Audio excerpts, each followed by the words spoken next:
19 तारीख है आज, जनवरी 2026। भगवान ने अभी दो श्लोक में प्रतिज्ञा वाक्य या ज्ञान की श्रुति के रूप में बताया। अब जो अगले दो श्लोक में अ, परमात्मा के अधीन होकर के प्रकृति और पुरुष ये काम करते हैं और सृष्टि आदि करते हैं। अच्छा, अगर थोड़ा दर्शन के ऊपर विचार करें तो जो सांख्य दर्शन है ना, वो प्रकृति को स्वतंत्र अ, मानते हैं।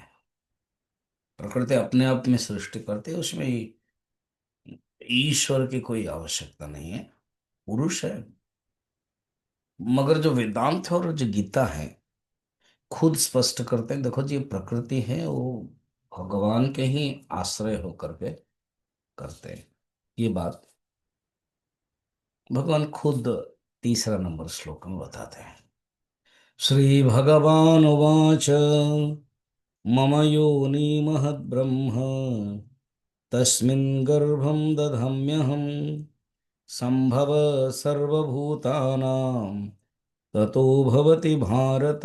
हे भारत, तुम भायाम रतः, प्रकाश में रत हो, इसलिए ये ज्ञान में रत हो, ज्ञान को जानो क्या।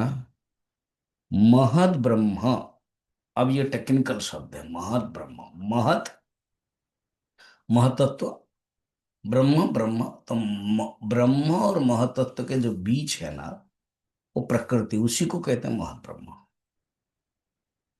वो महान भी है और बड़ा भी है, इसलिए महत ब्रह्म। हम्म? तो ऐसे जो महत ब्रह्म है वो ही मेरी योनि है। महत ब्रह्म मम योनि। योनि माने ये कारण है, जो जो प्रकृति है। अच्छा, किसी भी पदार्थ को सृष्टि होने के लिए दो कारण जरूरत पड़ता है मुख्यतः।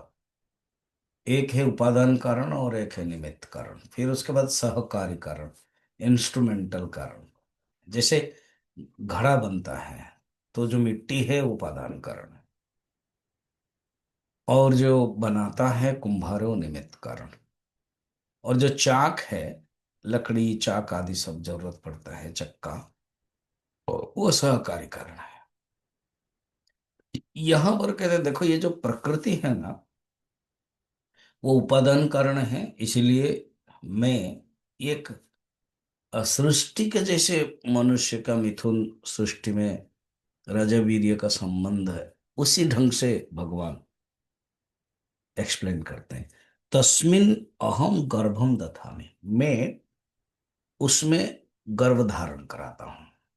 जैसे पुरुष के वीर्य अ, स्त्री के जरायु में धारण किया जाता है, वैसे ही मैं प्रकृति में गर्भ धारण करता हूँ। अर्थ यह है निमित्त कारण है। बिना चेतन में प्रकृति जड़ है वेदांत के अनुसार, तो बिना चेतन से प्रकृति कुछ कर नहीं सकती है, बस यही अर्थ है।